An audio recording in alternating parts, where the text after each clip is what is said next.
This is a misconception that has to be very clear. We tend to think it is because of my hard work, it is because of my degree, it is because of my smarts, I'm a great businessman, and I can make money. If this is the attitude, we have been deceived.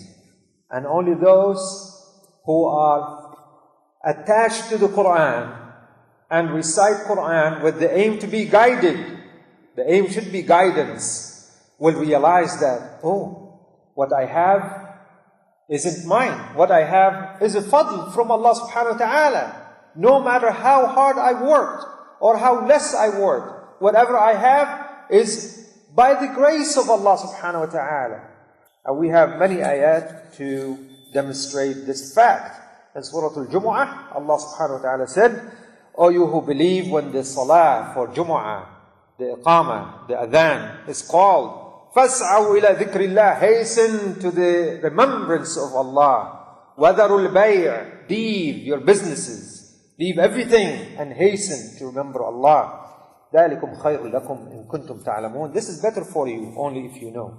فَإِذَا قُضِيَتِ الصَّلَاةُ فَانْتَشِرُوا فِي الْأَرْضِ وَابْتَغُوا مِنْ فَضْلِ اللَّهِ وَاذْكُرُوا اللَّهَ كَثِيرًا لَعَلَّكُمْ تُفْلِحُونَ. When salah is over, go on. Go back to your businesses. Spread, disperse in the land. Attend to your businesses and seek from the fadl of Allah. A bounty, the grace of Allah subhanahu wa ta'ala. And then remember Allah subhanahu wa ta'ala frequently, even during your business hours, لَعَلَّكُمْ تُفْلِحُونَ, so you may be successful.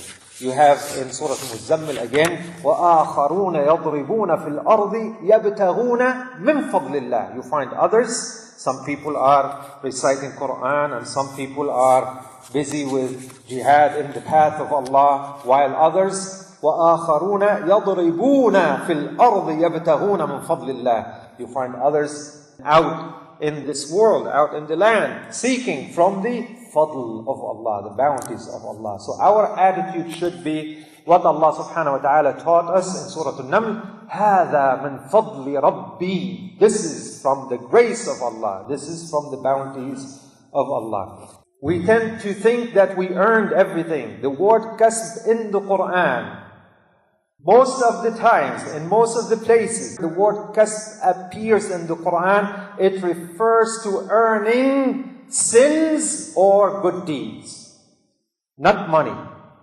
Please become familiar with this. The word kasb, according to the Quranic terminology, it means earning sins or good deeds. بَلَا مَنْ كَسَبَ سَيِّئَةً وَأَحَاطَتْ بِهِ خَطِيئَتُهُ فَأُولَٰئِكَ أَصْحَابُ النَّارِ هُمْ فِيهَا خَالِدُونَ. Indeed, those who earn sins, bad deeds, evil deeds, وَأَحَاطَتْ بِهِمْ خَطِيئَتُهُ, and those evil deeds surrounded all his life, surrounded him. Every action of his is evil. Allah subhanahu wa ta'ala said, such people are the dwellers, the companions of the hellfire. لا يكلف الله نفسا إلا وسعها لها ما كسبت وعليها ما اكتسبت. Allah will not burden any soul more than what it can handle, more than what it can bear. Then Allah said, to it is what it earned in terms of good deeds. And against it is what it earned. لها ما كسبت وعليها ما اكتسبت. And against it is what it earned in terms of the bad deeds. So therefore, one has to be truly grateful and appreciative for what one has. Only if the owner of the garden, remember, the owner of the garden, only if he said, وَلَوْلَا إِذْ دَخَلْتَ جَنَّتَكَ قُلْتَ مَا شَاءَ اللَّهُ لَا قُوَّةَ إِلَّا بِاللَّهِ. Had he only said while he entered the garden, seeing it flourishing, fruitful, only had he said, مَا شَاءَ اللَّهُ, this is not from me, this is from Allah. لَا قُوَّةَ إِلَّا بِاللَّهِ. There's no might and power except in Allah. So never for a moment think that you earned it through your hard work or by being so smart. Look at Qarun, for example. What was the attitude of Qarun? We all know who Qarun was. Qarun was the right-hand man of Fir'aun, who was relative to Musa. And Qarun had so much wealth that required so many troops to carry the keys to the boxes of his treasures. That's how much wealth he had. What was his attitude? أُوتِيتُهُ عَلَى عِلْمٍ عِنْدِي. It's because I'm a great businessman, I acquired all this wealth. That was his attitude. قَالَ إِنَّمَا أُوتِيتُهُ عَلَى عِلْمٍ عِنْدِي. Because of my smarts, I have masters in business administration, and I have this and I have that. I know how to deal and wheel. أُوتِيتُهُ عَلَى عِلْمٍ عِنْدِي. Lesson number 3. Do know that we own absolutely nothing. All the wealth, all your possessions are owned by Allah subhanahu wa ta'ala. We don't own our limbs and body parts, let alone what you have. Allah makes it very clear. وَلِلَّهِ خَزَائِنُ السَّمَاوَاتِ وَالْأَرْضِ. To Allah are the treasures of the heavens and the earth. What we have is a trust from Allah subhanahu wa ta'ala. We do not own it. You can do whatever you want with it.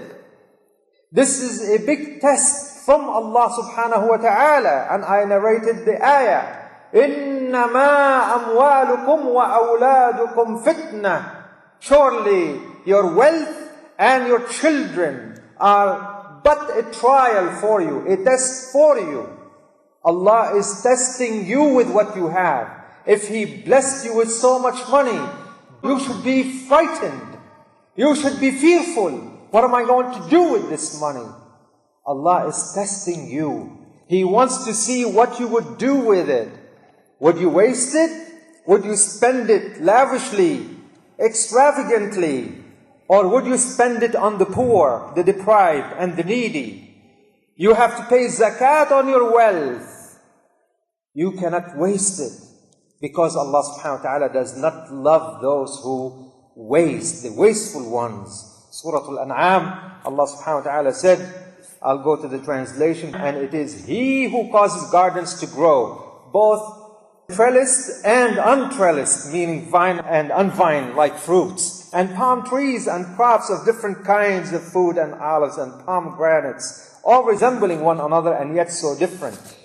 Eat of each of its fruit when it yields, and give its due on the day of its harvest, meaning pay its zakat. The zakat is due on that crop, or in your factory or business or whatever it may be. And do not waste, for Allah subhanahu wa ta'ala does not love the wasteful ones. Unfortunately, there are individuals whom I have heard directly associate taxes with zakah. This is where you pay taxes. And they are wealthy, extremely wealthy. Look at the greed. They don't want to give the right of Allah subhanahu wa ta'ala. This is the right of Allah. He gave you so much. You have to pay the poor, the deprived one. وَفِي أَمْوَالِهِمْ حَقٌّ مَعْلُومٌ لِلسَّائِلِ وَالْمَحْرُومِ. There's a known right in your wealth to those who are deprived, to those who are destitute and poor. And Allah subhanahu wa ta'ala makes it very clear. He does not love those who waste. You deprive yourself from the barakah and the mercy of Allah subhanahu wa ta'ala by arguing, oh well, you pay taxes. Don't they take care of the poor? Don't they have a nice welfare system? Well, let me tell you what Jesus, Isa alayhi salam, said to his people. Render unto Caesar the things which are Caesar's, and unto God the things that are God's.